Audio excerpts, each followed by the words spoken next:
আফরা, আজকে তোমার সাথে তরমুজ কাটা চ্যালেঞ্জের পঞ্চম দিন, ঠিক আছে?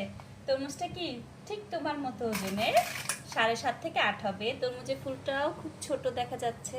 দেখা যাক আজকে তরমুজটা কেমন হয়, ঠিক আছে? ওয়াও আফরা, বিসমিল্লাহ। কি কাটবা না? বিসমিল্লাহ বলো তো মা। বিসমিল্লাহ। গেস করো আফরা, কেমন লাল হবে মা?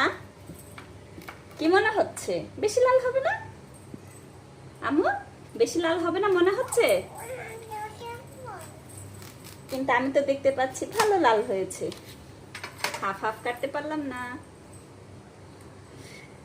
গেস করো আফরা, বিসমিল্লাহ। নিয়ম নিয়ম নিয়ম, মাশাআল্লাহ, কি সুন্দর লাল হয়েছে। এই আগে তুমি মাথা নিচে করে দিচ্ছ টেস্ট করার জন্য। তার মানে যেই তরমুজে ফুল ছোট সেই তরমুজটা কি একদম পাকা পরিপক্ক হয়, তাই না মা? হ্যাঁ, দেখো তো আজকে তরমুজটা খুব ভালো হয়েছে, পঞ্চমতম দিনের তরমুজটা, তাই না আম্মু? আচ্ছা আচ্ছা আচ্ছা, হাত দিও না, মা কেটে দিচ্ছি তোমাকে, ঠিক আছে? না, বিসমিল্লাহ। নিজে হাতে খাও। শাবাশ।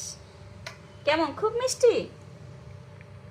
টক টক ইয়ামি। ইয়ামি না? খাও।